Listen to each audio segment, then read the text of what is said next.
சமூக ஆர்வலரான அன்னை வி.ஜி. சரவணன் அவர்கள் கடந்த 4 ஆண்டுகளுக்கும் மேலாக ஸ்ரீவைகுண்டம் தொகுதி மற்றும் அதன் சுற்று வட்டார பகுதிகளில் உள்ள ஆதரவற்ற ஏழை எளியவர்களுக்கு இல்லம் தேடி மதிய உணவு மற்றும் இரவு உணவு திட்டத்தை ஏற்படுத்தி உணவு வழங்கி வருகிறார்.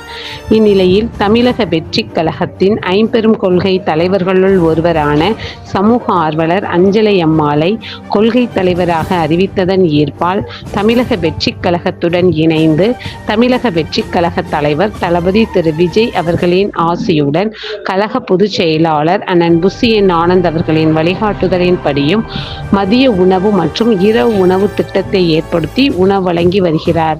9/9/2025 அன்று ஸ்ரீவைகுண்டம், கோட்டைக்காடு, உண்டியலூர், ஏரல், கீழமங்கலக்குறிச்சி ஆகிய பகுதிகளில் உள்ள ஆதரவற்ற ஏழை எளியவர்களுக்கு மதிய உணவும் அண்ணாநகர், கொட்டாரக்குறிச்சி, ஆறுமுகமங்கலம், அரசங்குளம், மாரமங்கலம், இடையர்காடு, தளவாய்புரம், சம்படி, சம்படி காலனி, மேலச்சம்படி மற்றும் அதன் சுற்று வட்டார பகுதிகளில் உள்ள ஏழை எளியவர்களுக்கு இரவு உணவும் தமிழக வெற்றிக் கழகம் தூத்துக்குடி மேற்கு மாவட்டம் சமூக ஆர்வலரான அன்னை வி.ஜி. சரவணன் அவர்களின் சார்பில் இன்று 208 நபர்களுக்கு உணவு வழங்கப்பட்டது.